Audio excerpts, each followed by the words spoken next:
Salut à tous, je reviens d'Avengers Endgame et c'était une tuerie internationale.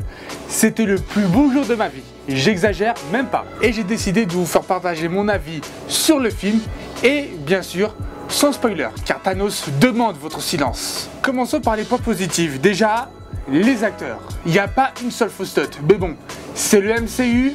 C'est normal. L'histoire aussi, ça tient vraiment la route et c'est vraiment cohérent avec tout ce qu'il y a eu dans le MCU. Alors pour le coup, il y a vraiment... Là, c'est un film qui mélange 11 ans de films Marvel. Il y a tout. Mais quand je vous dis tout, c'est de Iron Man de 2008 jusqu'à Captain Marvel en 2019. Là, pour le coup, si vous êtes fan de tout ça comme moi, vous allez adorer. Et pour le coup, comme pour Infinity War, on a vraiment l'impression que qu'on regarde un comics. C'est quand on lit un comics, enfin quand je parle de comics, c'est, vous savez, les grandes sagas comme Secret Wars, Civil War, tout ça. C'est ça, c'est un comics, mais projeté dans une salle de cinéma. Et pour le coup, c'est merveilleux. Il y a aussi des scènes vraiment belles, fortes en émotion.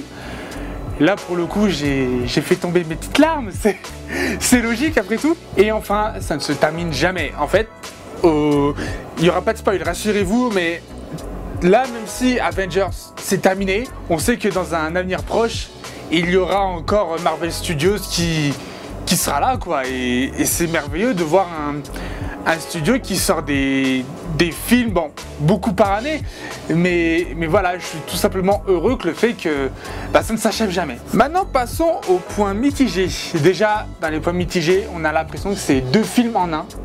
Il y a...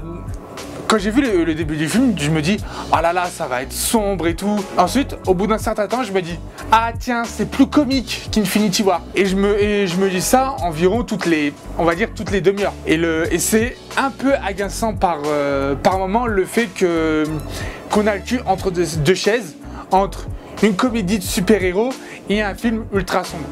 C'est pas dérangeant, mais je pense que ça va faire tiquer certaines personnes. En autre point mitigé, des questions, encore des questions. Bon, il y en a moins que pour Captain Marvel, mais c'est surtout au début du film, je me dis mais qu'est-ce qui s'est passé entre temps? Il y a des ellipses de temps et c'est pas forcément agréable. Mais bon, ce qui est cool, c'est pour ça que je considère ça comme point mitigé, c'est qu'on peut se faire notre propre idée. Et voilà, c'est tout ce que j'avais à dire sur Avengers Endgame. Je vais reprendre les mots d'un célèbre commentateur sportif. Après avoir vu Endgame, on peut mourir tranquille, le plus tard possible, mais quand même tranquille. Allez, à plus tout le monde, et allez voir Endgame, il le faut.